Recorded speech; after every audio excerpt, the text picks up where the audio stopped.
అతిపెద్ద బ్రేకింగ్ ఇది రైతులకు ఒక రకంగా శుభవార్త అనుకోవచ్చు. ఎందుకంటే కేంద్రం ఇచ్చినటువంటి శుభవార్త, అది కూడా తెలంగాణకు సంబంధించిన రైతులకు అందరికీ ఇది అతిపెద్ద శుభవార్త అని కూడా అనుకోవచ్చు. ఎందుకంటే లాస్ట్ టైం అంటే 2019 ఎన్నికల్లో ఏదైతే బీజేపీ ఆర్ కేంద్రం ఏదైతే ప్రామిస్ చేసిందో పసుపు బోర్డు ఏర్పాటు చేయాల్సిందే అని నిజామాబాద్లో ఏదైతే ప్రామిస్ చేశారో ఆ ప్రామిస్ని నెరవేర్చే దిశగా ప్రస్తుతం కేంద్రం అడుగులు పడుతున్నాయని చెప్పొచ్చు. అండ్ నిజామాబాద్కి సంబంధించి అండ్ ఎస్పెషల్లీ ఉత్తర తెలంగాణకు సంబంధించి ఇది అతిపెద్ద నిర్ణయం కాబోతోంది. ఎందుకంటే బీజేపీ ఈ మధ్య కాలంలో కర్ణాటక ఎలక్షన్స్ తర్వాత వాళ్ళ గ్రాఫ్ పడిపోతోంది అన్న నేపథ్యంలో సౌత్ ఎప్పుడైతే కర్ణాటకకు సంబంధించిన సౌత్కి సంబంధించిన ప్లేసెస్ ఎప్పుడైతే కోల్పోవడం స్టార్ట్ చేసిందో అప్పటి నుంచి ఫోకస్డ్గా ఉండడం స్టార్ట్ చేశారు. మనందరికీ తెలుసు బండి సంజయ్ని మార్చిన తర్వాత కర్ణాటక ఎలక్షన్స్ తర్వాత బీజేపీ గ్రాఫ్ కొంత పడిపోతోంది అన్న వార్తలు వస్తూ ఉన్నాయి. అండ్ చాలామంది నేతలు ఎవరైతే ఉన్నారో బీఆర్ఎస్ కావచ్చు, లేదంటే కాంగ్రెస్కి సంబంధించిన బీఆర్ఎస్ కావచ్చు, లేదంటే ఈవెన్ బీజేపీకి సంబంధించిన నాయకులు కావచ్చు, చాలామంది కాంగ్రెస్ వైపు చూస్తున్నారు అన్న వార్తల నేపథ్యంలో ఇది అతిపెద్ద డిసిషన్ కాబోతోంది. పసుపు బోర్డు డిమాండ్ ఈనాటిది కాదు. ఎందుకంటే లాస్ట్ టైం మనం అందరికీ తెలిసిందే కల్వకుంట్ల కవిత ఓడిపోవడానికి కూడా one of the biggest reason అతిపెద్ద అంటే పార్లమెంట్లో నిజామాబాద్ పార్లమెంట్లో ఎంతమంది అభ్యర్థులు అయితే పోటీ చేశారో అది హైయెస్ట్, ఎవరు కూడా అట్లా పోటీ చేయలేదు. పార్లమెంట్ ఎలక్షన్స్లో చాలామంది రైతులు దాదాపు 150 మంది రైతులు పసుపుకు సంబంధించిన బోర్డు ఏర్పాటు చేయాలంటూ వాళ్ళు కూడా పార్లమెంట్ ఎలక్షన్స్లో కంటెస్ట్ చేశారు. సో అది ఎంత పెద్ద సెన్సేషనల్ వార్త అయిందో మనందరికీ తెలిసిందే. సో కానీ ధర్మపురి అరవింద్ ఇప్పుడు ఎవరైతే నిజామాబాద్ ఎంపీ ఎవరైతే ఉన్నారో ధర్మపురి అరవింద్ ఒకటే ప్రామిస్ చేశారు, నేను అధికారంలోకి వస్తే పసుపు బోర్డు ఏర్పాటు చేయబోతున్నాను అని ఒక ప్రామిస్ చేశారు. ఆ ప్రామిస్ని నమ్మి రైతులు ఎవరైతే ఉన్నారో పూర్తిగా బీజేపీ వైపు టర్న్ అయి బీజేపీ గెలుపుకి ప్రధాన కారణం ఇదే అనుకోవచ్చు. సో మళ్ళీ ఎలక్షన్ సీజన్ వచ్చేసింది, మనందరికీ తెలిసిందే. ఎలక్షన్ సీజన్ ఎప్పుడైతే స్టార్ట్ అవుతుందో అప్పుడు ఇట్లాంటి ఎన్నికల హామీలు ఏవైతే 4 ఏళ్ళు 5 ఏళ్ల క్రితం ప్రామిస్ చేశారో అవన్నీ నెరవేరుస్తూ వస్తూ ఉంటారు. అందులో భాగంగానే పసుపు బోర్డు ఏర్పాటు కూడా ఆ దిశగానే ఒక ప్రామిస్ని నెరవేర్చే ప్రయత్నం జరుగుతోంది అనుకోవచ్చు. ఎందుకంటే ధర్మపురి అరవింద్ వర్సెస్ కల్వకుంట్ల కవిత లాగా లాస్ట్ టైం ఎలక్షన్ నడిచింది.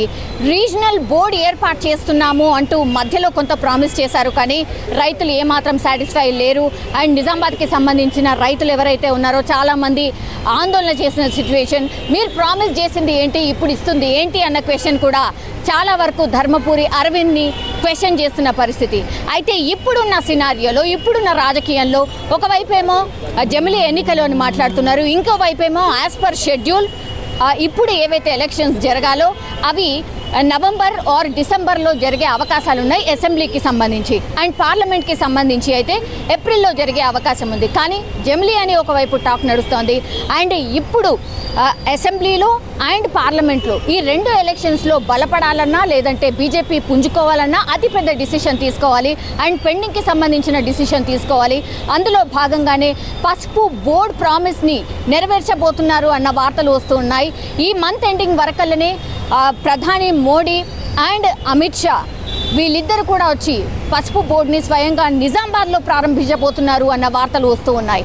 ఇది అతిపెద్ద బ్రేకింగ్. అండ్ నిజామాబాద్కి సంబంధించిన రైతులు చాలామంది అండ్ ఉత్తర తెలంగాణ అంటే కరీంనగర్, ఆదిలాబాద్ అండ్ నిజామాబాద్ పసుపు పండించే వాళ్ళు చాలామంది ఉంటారు. కేవలం వాళ్ళ గిట్టుబాటు ధర రావట్లేదు.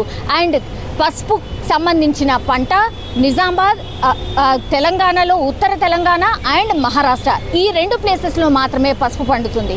ఆ పసుపు బోర్డు ఏర్పాటు చేయాలంటే కూడా ఆ పసుపు బోర్డు ఇక్కడే ఎందుకు ఏర్పాటు చేయాలంటే కూడా ఎక్స్పోర్ట్కి సంబంధించిన క్వాలిటీ పండుతుంది. ఇక్కడి నుంచే ఎక్స్పోర్ట్ చేసే అవకాశం కూడా పుష్కలంగా ఉంటుంది.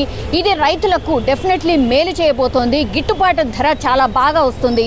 సో ఖచ్చితంగా ఈ ప్రామిస్ని నెరవేర్చాలని గత కొంతకాలంగా అయితే ఆల్మోస్ట్ 4 ఇయర్స్ నుంచి కూడా ఈ ప్రామిస్ని నెరవేర్చాలన్న డిమాండ్ అయితే వినిపిస్తున్న నేపథ్యంలో అండ్ బీఆర్ఎస్కి సంబంధించిన నాయకులు ఎప్పుడు కూడా అరవింద్ని ప్రశ్నిస్తూనే ఉన్నారు. పసుపు బోర్డు ఏమైంది, పసుపు బోర్డే కదా నీ ప్రామిస్, దానిపైనే కదా నువ్వు గెలిచావు, ఇంతవరకు ఎందుకు నెరవేర్చలేదు, రీజనల్ బోర్డు ఎవరు నిన్ను కోరుకోలేదు, రీజనల్ బోర్డ్ ప్రామిస్ని అసలు ఎవరు కోరుకోలేదు, ఎందుకని రీజనల్ బోర్డు ఇస్తున్నారు, ఈ క్వశ్చన్స్ అన్నీ వస్తున్న నేపథ్యంలో మొన్న రీసెంట్లీ అమిత్ షాని కలిశారు అరవింద్. నిజామాబాద్కి సంబంధించిన సెగ్మెంట్స్ ఏవైతే ఉన్నాయో అభ్యర్థులకు సంబంధించి అండ్ రాజకీయానికి సంబంధించి డిస్కస్ చేస్తూనే పసుపు బోర్డు ప్రామిస్ ఖచ్చితంగా ఇప్పుడు నెరవేర్చాల్సిందే, ఎందుకంటే ఇప్పుడు నెరవేర్చకపోతే బీజేపీ ఇంకా ఆల్మోస్ట్ తుడిచిపెట్టుకుపోతుంది. సో ఇదే రైట్ టైం అని చెప్పినటువంటి నేపథ్యంలో ఆ భేటీలోనే ధర్మపురి అరవింద్కి ఒక ప్రామిస్ అయితే లభించింది. అందులో భాగంగానే ఈ మంత్ ఎండింగ్ వరకల్లే పసుపు బోర్డుకి సంబంధించి ప్రారంభోత్సవం జరగబోతోంది అన్న వార్తలు వినిపిస్తున్నారు. సో ఇది అతిపెద్ద డిసిషన్ అండ్ ఈ డిసిషన్ తర్వాత రాజకీయం ఎట్లా ఉంటుందో చూడాలి. మేబీ ఉత్తర తెలంగాణ వైపు మళ్ళీ టోటల్గా బీజేపీకి సంబంధించిన నాయకులు పుంజుకునే అవకాశం కనిపిస్తోంది అండ్ ఈ ఇంపాక్ట్ టోటల్గా తెలంగాణ వ్యాప్తంగా ఉండే ఛాన్సెస్ కూడా కనిపిస్తున్నాయి. వేచి చూడాల్సిందే. ఈ డిసిషన్ ఒకవేళ అమలైతే మాత్రం అగైన్ బీజేపీకి సంబంధించిన నాయకులు అండ్ బీజేపీ నుంచి ఎవరైతే బయటికి వెళ్ళాలనుకుంటున్నారో ఆ నాయకులు కూడా కొంత ఆలోచించే ఛాన్సెస్ కనిపిస్తున్నాయి. ఒకవేళ పసుపు బోర్డు అతిపెద్ద డిసిషన్, ఈ డిసిషన్ ఇంప్లిమెంట్ అయితే ఇంకా వేరే ప్రామిసెస్ ఏవైతే చేశారో అవన్నీ కూడా డెఫినెట్లీ బీజేపీ దృష్టి పెట్టింది అనేది ఒక సిగ్నల్ అయితే వెళ్ళే ఛాన్సెస్ కనిపిస్తున్నాయి. సో క్యాడర్లో ఒక రకంగా మళ్ళీ పుంజుకునే ఛాన్సెస్ ఉన్నాయి, బీజేపీ మళ్ళీ బలోపేతం అయ్యే ఛాన్సెస్ ఉన్నాయి అన్న వార్తలు కూడా వినిపిస్తున్నాయి. సో డెఫినెట్లీ ఈ వార్త మాత్రం బీజేపీ అండ్ ఉత్తర తెలంగాణకి సంబంధించిన రైతులకు మాత్రం ఒక పెద్ద గుడ్ న్యూస్ అని చెప్పొచ్చు.